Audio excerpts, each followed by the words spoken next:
Hello YouTubers! For the past few weeks I've had a chance to test a smartphone from a Chinese manufacturer called Jiayu. The products from the company have been appearing in increasing numbers on markets around the world in quite attractive prices. Is Jiayu S3 worth considering? Check out my detailed review after a few weeks of testing. As usual, there's a timeline in the video description. Let's begin with a quick unboxing. My Jiayu S3 is a review unit. Because of that, some standard information that you would normally find in the retail unit is missing from the packaging. Let's take a look inside the box. Here you'll find your Jiayu S3, which I'm gonna put aside for a minute. Below is a card divider, and underneath you have a white wall charger and a micro USB cable for charging and data exchange. There is no headset included with the device. Now to the built-in design. The device seems to be quite solid. At the top of the front panel we have the 5 megapixel front camera and the headset speaker with LED notification light on the left and sensors on the right. Below is the 5.5 inch Full HD display entirely covered by Corning Gorilla Glass. Below the screen are the menu, home and back capacitive buttons. They light up, but their brightness is very low. On the left of the smartphone there are no buttons. On the bottom you'll find the first microphone, micro USB charging port and a cutout that makes it easier to pry the back panel open. Silver power and volume rocker buttons are located on the right side, and on the top we have a headphone jack and a secondary mic. On reverse there is a 13 megapixel camera module from Sony with autofocus and double LED flash, as well as a pretty Jiayu logo and dual stereo speakers. You can remove the plastic back cover by prying it open at the designated slit in the right lower corner. Below the back cover we have two micro SIM card slots, the micro SD slot and the removable 3000 mAh battery. Even though the device is supported by an aluminum frame, the plastic makes noises when applying pressure. Nevertheless, the smartphone feels comfortable in the hand and looks well. The size of Jiayu S3 is what you would expect from a device with 5.5 inch display, and it is rather big. When placed next to the Galaxy Note 4, it is almost identical in size, and only the width is noticeably smaller. The dimensions are 152mm for length, 75.5mm for width, and 8.9mm thickness. The weight is 158 grams. The technical specification of Jiayu S3 is very impressive as well, especially that its price is only $200 in Asia. The device is available in two versions. Both pack the 64-bit octa-core MediaTek MT6752 chip and 16GB of internal storage expandable by microSD cards.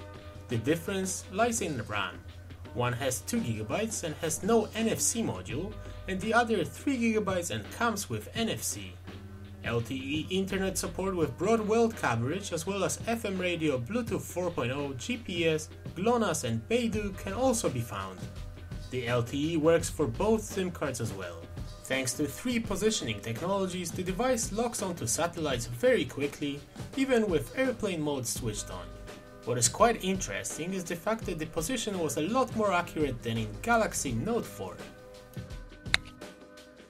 Jiayu S3 currently works on Android 4.4.4 KitKat with a large selection of languages and a heavy skin from the manufacturer, which actually reminds me of ColorOS found in Oppo devices. Despite the long list of features, the interface is very smooth and the smartphone has no performance issues. When tested in graphically demanding games such as Real Racing 3 or Modern Combat 5, the device did very well and no frame drops or lagging was visible. The smartphone also did not show a tendency to overheat.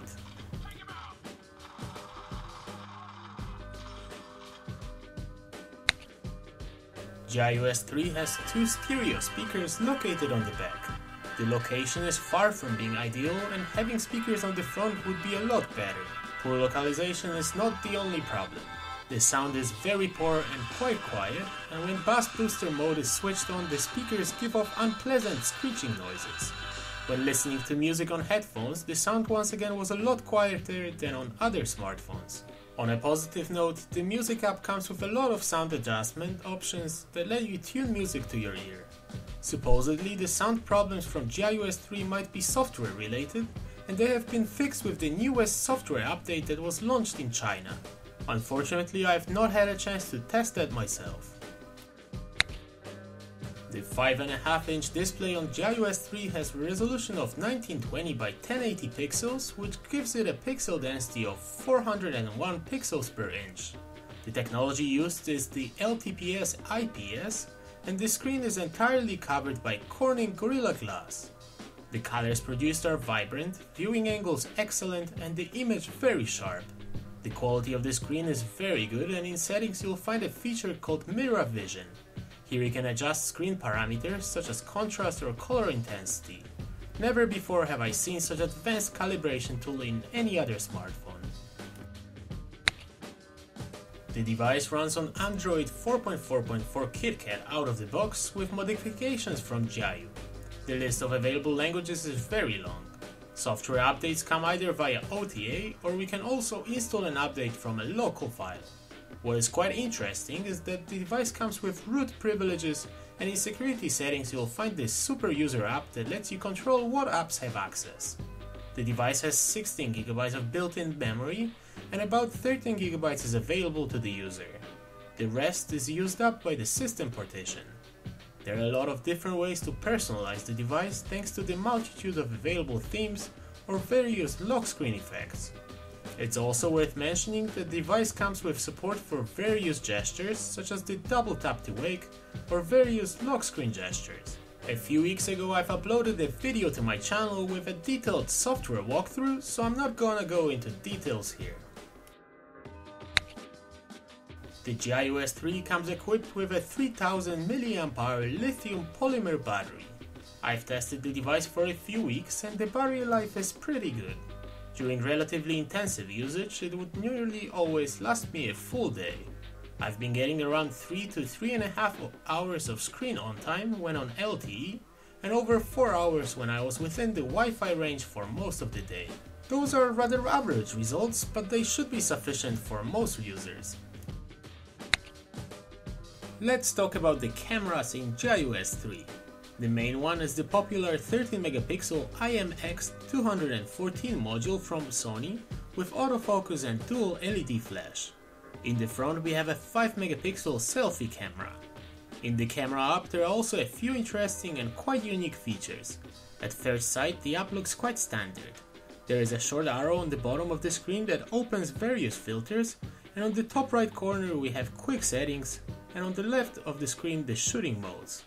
Besides the standard mode, here we have the picture-in-picture mode, live photo mode that records a short video whilst taking a picture, motion tracking shooting mode, panorama mode, and a very cool multi-angle shooting mode which takes a series of pictures and then displays them as an animation as you move the device.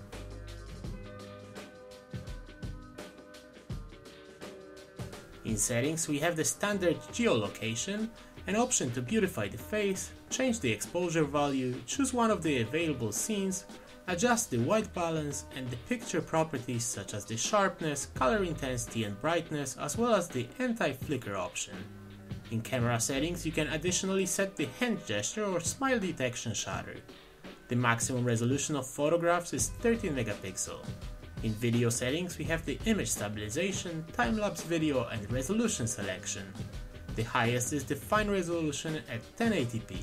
When it comes to the quality of pictures, they look very decent when shooting in good lighting conditions. The autofocus can be temperamental at times and sometimes images turn out of focus. The macro shots, as is the case with most smartphones, turn out very well. Unfortunately, when shooting at night, the photographs are very poor and are full of graininess and lack detail. The 5MP selfie camera performs better than in most of the competition, and the images will be perfect for social media. The quality of Full HD footage from Jiayu S3 disappoints. Videos are full of artifacts and don't look natural. The autofocus is slow as well. It's cool that we have the time-lapse recording, but the results are not really too exciting either.